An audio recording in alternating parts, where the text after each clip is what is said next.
Hello everyone, welcome back to our YouTube channel defence point. और दोस्तों, आज के हमारे इस वीडियो में हम आप लोगों के लिए लेकर के आए हैं कोस्ट गार्ड नाविक एग्जाम की तैयारी के लिए स्टैटिक जीके और जीएस की स्पेशल न्यू वीडियो, जो कि आपके मोस्ट सिलेक्टेड क्वेश्चंस के ऊपर बेस होने वाली है। तो वीडियो को एंड तक देखिएगा, और अगर आप लोग चैनल के ऊपर पहली बार विजिट कर रहे हैं तो इसको सब्सक्राइब करना बिल्कुल भी ना भूलें। तो चलिए शुरू करते हैं वीडियो बिना किसी देरी के। तो देखिए दोस्तों, पहला प्रश्न जो कि दिया हुआ है कि निम्नलिखित में से कौन सा एक ज्वालामुखी नहीं है, यानी कि which one of the following is not a volcano. तो आपके पास यहाँ पर ऑप्शंस हैं mount Etna, mount blank, Cotopaxi या फिर माउंट वेसुवियस। तो दोस्तों यहाँ पे आपका राइट आंसर हो जाएगा ऑप्शन बी। देखिए, माउंट ब्लैंक जो है ये आपकी एक ज्वालामुखी नहीं है, ये जो है आपके आल्प्स और मध्य यूरोप का जो है सबसे ऊंचा पर्वत है। ठीक है, जबकि बाकी ऑप्शंस को लेकर बात करें तो देखिए, माउंट एटना जो कि आपके इटली में एक वोल्केनो है, यानी कि ज्वालामुखी है। कोटोपैक्सी जो है ये भी आपके इक्वाडोर का एक ज्वालामुखी है, और जो माउंट विसुवियस है ये भी आपके इटली में स्थित एक ज्वालामुखी है। अब देखिए प्रश्न संख्या 2, यहाँ पे क्वेश्चन दिया हुआ है कि राष्ट्रीय समुद्र विज्ञान संस्थान यानी कि नेशनल इंस्टीट्यूट ऑफ ओशियनोग्राफी का जो हेडक्वार्टर है ये आपके कहाँ पर स्थित है। तो ऑप्शंस दिए हुए हैं विशाखापट्टनम, मैंगलोर, चेन्नई या फिर गोवा। तो यहाँ पे आपका इस प्रश्न का सही जवाब होगा ऑप्शन डी, गोवा। देखिए, राष्ट्रीय समुद्र विज्ञान संस्थान यानी कि नेशनल इंस्टीट्यूट ऑफ ओशियनोग्राफी जो है ये आपके भारत सरकार के वैज्ञानिक और औद्योगिक अनुसंधान परिषद यानी कि CSIR जो है उसकी एक प्रयोगशाला है। ठीक है, और इसका जो मुख्यालय है ये आपके गोवा में स्थित है, और मुंबई, कोच्चि और विशाखापट्टनम में जो है इसके रीजनल हेडक्वार्टर्स स्थित हैं। ठीक है ना। और इसकी स्थापना कब हुई थी, तो याद रख सकते हैं आप लोग कि इसकी स्थापना जो है आपके 1966 के अंदर की गई थी। नाउ क्वेश्चन नंबर 3, और यहाँ पे क्वेश्चन है कि मुद्रा राक्षस नाटक जो है ये किसने लिखा है। तो ऑप्शंस दिए हुए हैं सोमदेव, विशाखा दत्त, कालिदास या फिर बोधायन। तो एयरफोर्स वाई ग्रुप एग्जाम का क्वेश्चन हो जाता है। तो देखिए, मुद्रा राक्षस नाटक जो है ये आपके लिखा गया है विशाखा दत्त के द्वारा। ठीक है, तो राइट आंसर हो जाएगा ऑप्शन बी। इसके अलावा दोस्तों आपके याद रखेंगे कि कालिदास के द्वारा लिखा गया है अभिज्ञान शाकुंतलम और रघुवंशम। तो इनमें से भी क्वेश्चन पूछा जा सकता है। तो कालिदास जी के याद रख लीजिएगा कि रघुवंशम और अभिज्ञान शाकुंतलम जो है वो आपके कालिदास जी के द्वारा लिखे गए हैं। लेकिन जो क्वेश्चन में पूछा गया था मुद्रा राक्षस, तो वो हो जाएगा आपके विशाखा दत्त। अगला प्रश्न देखिए जो कि दिया हुआ है कि सार्क का जो है विश्वत रूप क्या है। ठीक है, यानी कि जो आपके सार्क है तो उसका पूरा नाम क्या है। तो याद रखेंगे कि सार्क का जो पूरा नाम है यह आपके दक्षिण एशियाई क्षेत्रीय सहयोग संगठन यानी कि south Asian association for regional corporation है, और जो कि आपको दिया हुआ है ऑप्शन बी में। ठीक है ना। इसकी दोस्तों स्थापना कब हुई थी, तो इसकी स्थापना जो है 8 दिसंबर 1985 में की गई थी, और इसका जो हेडक्वार्टर है ये आपके नेपाल की जो राजधानी है काठमांडू। ठीक है, कहाँ पर है, काठमांडू में जो है इसका हेडक्वार्टर है। इसके अंदर दोस्तों आपके 8 देश आते हैं। तो वो 8 देश कौन कौन से हैं, तो याद रखेंगे कि बांग्लादेश, भूटान, भारत, मालदीव, नेपाल, पाकिस्तान और श्रीलंका। ठीक है। अब देखिए प्रश्न संख्या 5, यहाँ पे क्वेश्चन है कि भारतीय संघ की कार्यपालिका का जो संवैधानिक प्रमुख है वो कौन होता है। तो ऑप्शंस हैं प्रधानमंत्री, राष्ट्रपति, थल सेना अध्यक्ष या फिर लोकसभा अध्यक्ष।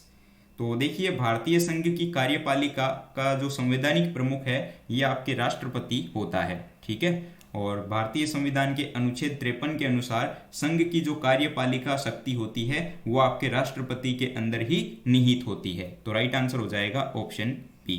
इसके अलावा दोस्तों जो आपके भारतीय सेनाएं हैं, ठीक है, जिसमें कि आपके वायुसेना, थल सेना और नौसेना आती है, ठीक है, उनका जो सर्वोच्च सेना नायक होता है वो भी आपके राष्ट्रपति ही होता है। देखिए प्रश्न संख्या 6, और यहाँ पे क्वेश्चन दिया हुआ है कि घूमर जो है ये इनमें से कौन से राज्य की लोकप्रिय लोकगीत और नृत्य शैली है। तो आपके पास ऑप्शंस हैं बिहार, गुजरात, राजस्थान या फिर उत्तर प्रदेश। तो दोस्तों यहाँ पे आपका राइट आंसर हो जाएगा ऑप्शन सी, राजस्थान। घूमर जो है ये भारत के राजस्थान राज्य का लोकप्रिय लोकगीत और नृत्य शैली है। और याद रखेंगे कि घूमर के अंदर जो है सिर्फ और सिर्फ महिलाएं या फिर स्त्रियां भाग लेती हैं। ठीक है, और इसमें जो है मतलब कि स्त्रियां जो आपके घेर वाला जो लहंगा टाइप जो होती है वो पहनती है। ठीक है, और दोस्तों इसके अलावा बात करें तो देखिए गुजरात, ठीक है ना, तो गुजरात में आपका हो जाएगा डांडिया, ठीक है। और वहीं पर अगर देखेंगे तो बिहार में आपका जाट जाटिन जो है, और आपका यूपी का क्या हो जाएगा, है ना, तो यूपी में आपका हो जाएगा नौटंकी हो जाएगा, और इसके अलावा जो रासलीला है, रामलीला है, ये सब। अब देखिए प्रश्न संख्या 7। यहाँ पर क्वेश्चन दिया हुआ है कि भारत की संप्रभुता, एकता और अखंडता को बनाए रखना जो है और उसकी रक्षा करना, ये क्या है, ठीक है ना। ऑप्शंस दिए हुए हैं कि मूल अधिकार, विधिक अधिकार, सेना का कर्तव्य या फिर मौलिक कर्तव्य। तो याद रखेंगे कि भारत की संप्रभुता, एकता और अखंडता को बनाए रखना जो है और उसकी रक्षा करना जो है, ये हमारी फंडामेंटल ड्यूटी यानी कि एक मौलिक कर्तव्य है ना। और मौलिक कर्तव्यों को कहाँ से लिया गया है, तो याद रखेंगे कि मौलिक कर्तव्यों को जो है रूस के संविधान से लिया गया है। और 42वें संविधान संशोधन के बाद जो है समाजवादी, पंथ निरपेक्ष और अखंडता शब्द जो है इसके अंदर और जोड़े गए थे। देखिए अगला प्रश्न जो कि दिया हुआ है कि सूर्य और चंद्रमा द्वारा गुरुत्वाकर्षण के माध्यम से पृथ्वी को एक ही दिशा में खींचने का कारण क्या है, ठीक है, ये देखिएगा इंपॉर्टेंट क्वेश्चन है। ऑप्शंस दिए हुए हैं लघु ज्वार भाटा, ऑप्शन बी वृहद ज्वार भाटा, ऑप्शन सी ज्वार या ऑप्शन डी भाटा।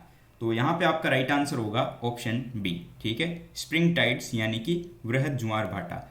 देखिए जब पृथ्वी, सूर्य और चंद्रमा एक सीध में आ जाते हैं ना, तो उस समय जो है सूर्य और चंद्रमा द्वारा गुरुत्वाकर्षण के माध्यम से पृथ्वी को जो है एक ही दिशा में खींचने का जो कारण है वो आपके स्प्रिंग टाइड्स यानी कि वृहद ज्वार भाटा है, ठीक है। और दोस्तों राइट आंसर हो जाएगा ऑप्शन बी। अगला प्रश्न देखिए जो कि आपके one of the most important questions में से एक है और बार बार जो है आपके एग्जाम्स में देखा जाता है कि ये क्वेश्चन रिपीट भी होता है। तो क्वेश्चन है कि भारतीय अंतरिक्ष कार्यक्रम जो है किसके द्वारा शुरू किया गया था, ठीक है ना। तो ऑप्शन है विक्रम साराभाई, विजय साराभाई, राहुल कुमार या फिर विवेक साराभाई। तो ये क्वेश्चन मैंने शायद आपको पहले भी करवा रखा है। तो देखिए राइट आंसर हो जाएगा आपके option A, Vikram Sarabhai. Doctor Vikram Sarabhai को जो है भारतीय अंतरिक्ष कार्यक्रम का जो है जनक माना जाता है, ठीक है ना। और दोस्तों इनके ऊपर जो है एक वेब सीरीज भी अभी कुछ दिन पहले आई थी, रॉकेट बॉयज बोल करके, काफ़ी अच्छी वेब सीरीज है, आप लोग उसको देखिएगा। होमी जहांगीर भाभा और डॉक्टर विक्रम साराभाई के ऊपर वो वेब सीरीज है जिसमें कि आपके डॉक्टर एपीजे अब्दुल कलाम भी हैं, और काफ़ी अच्छी वेब सीरीज है, आप देख सकते हैं उसको, ठीक है। काफ़ी कुछ जो है आपको जानने को मिलेगा। अब देखिए प्रश्न संख्या 10।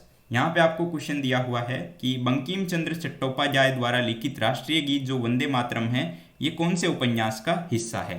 ये आपके कोस्ट गार्ड नाविक एग्जाम का ही प्रीवियस ईयर क्वेश्चन है, शायद आपको याद आ रहा होगा अगर आपने पास्ट में एग्जाम दिया है तो ऑप्शंस हैं आनंद मठ, दुर्गेश नंदिनी, देवी चौधरानी या फिर कपाल कुंडला। तो यहाँ पे आपका राइट आंसर हो जाएगा ऑप्शन ए, आनंद मठ। देखिए बंकिम चंद्र चट्टोपाध्याय जो है ना, ये बांग्ला भाषा के प्रख्यात उपन्यासकार, कवि और एक पत्रकार थे, ठीक है। और इन्होंने जो है अपने उपन्यास आनंद मठ में से जो है भारत के राष्ट्रगीत वंदे मातरम को लिखा है। अगला प्रश्न देखिए जो कि दिया हुआ है कि विश्व का जो सबसे बड़ा अफवाह बेसिन है वो किसका है, ठीक है, या फिर कौन सा है। तो ऑप्शंस हैं अमेजन बेसिन, गंगा बेसिन, नील बेसिन या फिर मिसिसिपी बेसिन। तो यहाँ पे आपका सही जवाब और राइट आंसर हो जाएगा ऑप्शन ए, अमेजोन बेसिन। देखिए अमेजन बेसिन जो है ये विश्व का सबसे बड़ा अफवाह बेसिन है। इसका जो विस्तार है ये आपके दक्षिण अमेरिका के उष्णकटिबंधीय क्षेत्र में जो मुख्य रूप से है ब्राजील में है, ठीक है ना। और अमेजन नदी जो है ये आपके एंडीज पर्वतमाला से निकल करके अटलांटिक महासागर में मिलती है या फिर अटलांटिक महासागर में गिरती है। देखिए प्रश्न संख्या 12 और यहाँ पे क्वेश्चन है कि निम्नलिखित में से कौन सा युग्म जो है वो सही सुमेलित नहीं है। तो यहाँ पर जो है आपको कलाकार और उनके जो वाद्य यंत्र हैं उनसे रिलेटेड क्वेश्चन दिया हुआ है।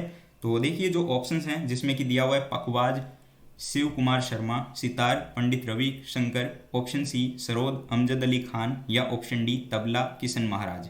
तो राइट आंसर आपका पहला ही हो जाएगा, ठीक है। पखावत जो है ये आपके शिव कुमार शर्मा से रिलेटेड नहीं होगा दोस्तों, क्योंकि देखिए शिव कुमार शर्मा जो है ना ये आपके एक संतूर वादक हैं, ठीक है ना कि पखावज वादक। तो पहला ही ऑप्शन जो है सही हो जाएगा। अगले प्रश्न पे आइए। तो यहाँ पे क्वेश्चन है कि हमारी आकाशगंगा जिसको हम दुग्ध मेखला या फिर जो मिल्की वे के नाम से जानते हैं, तो इसके जो है सबसे नज़दीक की आकाशगंगा जो है वो कौन सी है। तो देखिए ये क्वेश्चन जो है आपके साइंस में पूछा गया था वैसे, ठीक है ना। तो ऑप्शंस हैं भंवर आकाशगंगाएं, एंड्रोमेडा आकाशगंगा, ऑप्शन सी वर्गो स्टेलर स्ट्रीम या ऑप्शन डी ट्रायंगुलम आकाशगंगा। तो देखिए दोस्तों, यहाँ पे आपका वैसे राइट आंसर तो हो जाएगा ऑप्शन बी, लेकिन उससे पहले हम ये बात करते हैं कि आकाशगंगा क्या होती है। तो देखिए, गुरुत्वाकर्षण बल के अधीन बंधे हुए गैस, धूल और अरबों सितारों या तारों के जो है आपके विशाल तंत्र को जो है ना हम लोग आकाशगंगा बोलते हैं, ठीक है। और देखिए, हमारा सौरमंडल जिस आकाशगंगा में स्थित है उसको जो है हम लोग मंदाकिनी बोलते हैं, ठीक है ना। और हमारी आकाशगंगा का नाम क्या है, तो याद रखेंगे मिल्की वे इसको जो है हम बोलते हैं, ठीक है, या फिर स्वर्ण की गंगा भी बोलते हैं, और हिंदी में इसको दुग्ध मेखला भी बोल देते हैं। और इसके जो सबसे पास में स्थित जो आकाशगंगा है उसका नाम है एंड्रोमेडा। तो याद रखेंगे एंड्रोमेडा जो है ये हमारी आकाशगंगा जो मिल्की वे है उसकी सबसे पास की आकाशगंगा है। देखिए प्रश्न संख्या 14, और यहाँ पर क्वेश्चन है कि उस युग्म का चयन करें जो सुमेलित नहीं है। तो यहाँ पर जो आपको मरुस्थल और उसकी स्थिति दी हुई है ना। तो देखिए यहाँ पर जो है आपके हैं कालाहारी मरुस्थल Bharat, option be great Victoria मरुस्थल ऑस्ट्रेलिया, ऑप्शन सी पेंटागोनियन मरुस्थल अर्जेंटीना, या ऑप्शन डी सहारा मरुस्थल अफ्रीकी महाद्वीप। तो पहला ही ऑप्शन सही है ना।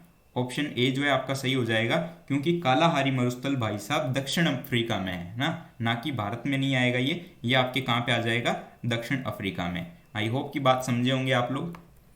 अब देखिए प्रश्न संख्या 15, यहाँ पे क्वेश्चन है कि निम्नलिखित में से कौन सी प्रतिस्पर्धा जो है ये फुटबॉल से संबंधित है। तो आपको मैंने बार बार बताया है कि आपके नाविक एग्जाम में जो है स्पोर्ट्स से रिलेटेड एक क्वेश्चन देखने को मिलता है, ठीक है। तो यहाँ पर आपको ये बताना है कि इनमें से कौन सा जो है कंपटीशन आपके फुटबॉल से रिलेटेड नहीं है। तो ऑप्शन हैं आपके पास दिलीप ट्रॉफी, संतोष ट्रॉफी, ईरानी कप, या फिर देवधर ट्रॉफी। तो दोस्तों यहाँ पे आपका राइट आंसर क्या हो जाएगा, देखिएगा कि जो आपके संतोष ट्रॉफी है, ठीक है ना, संतोष ट्रॉफी जो है ये आपके फुटबॉल से रिलेटेड है, जबकि दिलीप ट्रॉफी का संबंध क्रिकेट से हो जाएगा, ईरानी ट्रॉफी का भी रिलेटेड किससे हो जाएगा, क्रिकेट से, और देवधर ट्रॉफी जो है ये भी आपके क्रिकेट से ही रिलेटेड है। तो याद रखेंगे कि दिलीप ट्रॉफी, ईरानी कप और देवधर ट्रॉफी ये आपके तीनों ही जो है आपके क्रिकेट से रिलेटेड हैं, ठीक है, जबकि संतोष ट्रॉफी जो है ये आपके फुटबॉल से रिलेटेड है। अगला प्रश्न देखिए, जिसमें कि दिया हुआ है कि विश्व जनसंख्या दिवस कब मनाया जाता है। वर्ल्ड पॉपुलेशन डे जो है ये आपके कब सेलिब्रेट होता है ये बताना है। तो ऑप्शंस हैं 5 जुलाई, 21 जुलाई, 11 जुलाई, या फिर 1 जुलाई। तो विश्व जनसंख्या दिवस जो है ये आपके प्रत्येक वर्ष 11 जुलाई को मनाया जाता है। तो राइट आंसर हो जाएगा ऑप्शन सी 11 जुलाई। और अगर बात करें कि पहली बार जो है आपके कब मनाया गया था, तो याद रखेंगे कि 1989 में जो है आपके पहली बार विश्व जनसंख्या दिवस मनाया गया था। आइए अगले सवाल के ऊपर, जो कि आपको दिया हुआ है कि जापान की संसद को जो है किस नाम से जाना जाता है। देखिए दोस्तों, ये क्वेश्चन जो है आपके कोस्ट गार्ड में अभी तक देखने को नहीं मिले हैं, लेकिन जो आपका एयरफोर्स का एग्जाम है उसमें ये क्वेश्चन देखने को मिला है, ठीक है। तो यहाँ पर पूछा जा रहा है कि जो आपके जापान की पार्लियामेंट है उसको किस नाम से बोलते हैं। तो याद रखेंगे कि उसको जो है द डाइट के नाम से जाना जाता है। द नेशनल डाइट जो है ये आपके जापान की संसद का नाम है, ठीक है ना। बाकी ऑप्शंस को लेकर बात करें तो देखिए दोस्तों, यहाँ पर आपका जो इसमें मुझे याद नहीं आ रहा है वैसे, ठीक है। तो फोकेटिंग जो है ये आपके, मुझे याद है कि ये आपका जो है डेनमार्क का है, ठीक है ना, डेनमार्क। और बाकी अगर देखें तो इसमें जो है संघीय पार्लियामेंट जो है ये आपका ऑस्ट्रेलिया का हो जाएगा, ठीक है। संघीय पार्लियामेंट जो है ऑस्ट्रेलिया का है। अब देखिए प्रश्न संख्या 18, और यहाँ पे क्वेश्चन है कि एक्सरे की खोज जो है वो किसने की थी। तो ये काफ़ी इंपॉर्टेंट क्वेश्चन है वैसे, ठीक है ना। तो ऑप्शंस हैं W Roentgen, Markovnikov, Henry Becquerel, या फिर न्यूटन। तो यहाँ पे देखिए आपका राइट आंसर हो जाएगा ऑप्शन ए, डब्ल्यू रोंटगन के द्वारा आपके जो है एक्सरे की खोज की गई थी, और इसके अलावा जो है इनको नोबेल प्राइज़ भी इसके लिए मिला था, ठीक है। एक्सरे की खोज के लिए इनको नोबेल प्राइज़ से भी सम्मानित किया गया था। मार्कोनी किससे रिलेटेड होंगे, तो रेडियो संचार से ये रिलेटेड हो जाएंगे, रेडियो संचार से जो है रिलेटेड कौन हो जाएंगे, मार्कोनी। इसके अलावा हेनरी बेकुरेल बात करेंगे तो रेडियो एक्टिविटी यानी कि रेडियो धर्मिता। और बाकी देखिए न्यूटन का तो आप सभी को ही पता है, गुरुत्वाकर्षण और गति के नियम। अब देखिए प्रश्न संख्या 19, और यहाँ पे क्वेश्चन है कि भारत में जो है स्थित उल्का पिंड द्वारा निर्मित एकमात्र झील कौन सी है, ठीक है, या फिर उसका नाम क्या है। तो उल्का पिंड के द्वारा बनने वाली भारत की एकमात्र झील, ऑप्शंस दिए हुए हैं लोनार, भीमताल, वुलर, या फिर डल। राइट आंसर हो जाएगा ऑप्शन ए, लोनार झील। भारत में जो है आपके उल्का पिंड द्वारा निर्मित एकमात्र झील जो है ये आपके लोनार झील है, जो कि आपके खारे पानी की झील है और ये जो है आपके महाराष्ट्र के अंदर पड़ती है। ठीक है, कहाँ पर है? तो महाराष्ट्र के अंदर पड़ती है। अब देखिए प्रश्न संख्या 20 और यहाँ पे क्वेश्चन है कि निम्नलिखित में से कौन सी पुस्तक मौलाना अबुल कलाम आज़ाद द्वारा लिखित है। तो देखिए दोस्तों, यहाँ पर ऑप्शन हैं India Wins Freedom, Wings of Fire, We the People या option D God of Small Things. तो राइट आंसर हो जाएगा यहाँ पर आपका option A, India Wins Freedom जो पुस्तक है ये आपके मौलाना अबुल कलाम आज़ाद के द्वारा लिखी गई है। ठीक है ना। बाकी देखिए दोस्तों, विंग्स ऑफ फायर जो पुस्तक है ये आपके डॉक्टर एपीजे अब्दुल कलाम के द्वारा लिखी गई है और ये भी काफ़ी इंपॉर्टेंट पुस्तक है। इसका भी जो है क्वेश्चन आपको देखने को मिल सकता है। तो दोस्तों उम्मीद करता हूं कि आपको सारे 20 क्वेश्चन समझ में आ गए होंगे। तो अब एक क्वेश्चन आप लोगों के लिए है क्वेश्चन फॉर यू सीरीज में। तो आपके लिए क्वेश्चन है कि इनमें से किसे जो है आपके भारतीय रेल का जनक यानी कि फादर ऑफ इंडियन रेलवेज के रूप में जाना जाता है। तो ऑप्शन हैं Lord Ripon, Lord Minto, Lord Dalhousie या फिर लॉर्ड इरविन। तो जो भी इसका राइट आंसर है वो आप वीडियो के नीचे कमेंट बॉक्स में कमेंट करके बताएंगे। वीडियो पसंद आया हो तो वीडियो को लाइक करेंगे। चैनल पर अगर आप लोग नए हो तो इसको सब्सक्राइब जरूर से कर लीजिएगा और बेल आइकन को प्रेस कर लीजिएगा। ठीक है, और अपने दोस्तों के साथ में वीडियो को शेयर करना बिल्कुल भी मत भूलिएगा। दोस्तों क्वेश्चंस की पीडीएफ आपको टेलीग्राम ग्रुप में देखने को मिल जाएगी। तो टेलीग्राम ग्रुप की लिंक वीडियो के नीचे डिस्क्रिप्शन में है, उसको जरूर से ज्वाइन कर लीजिएगा। तो हम मिलते हैं एक नए वीडियो के साथ में, एक नए टॉपिक के साथ में। तब तक के लिए जय Hind and thank you so much for watching this video.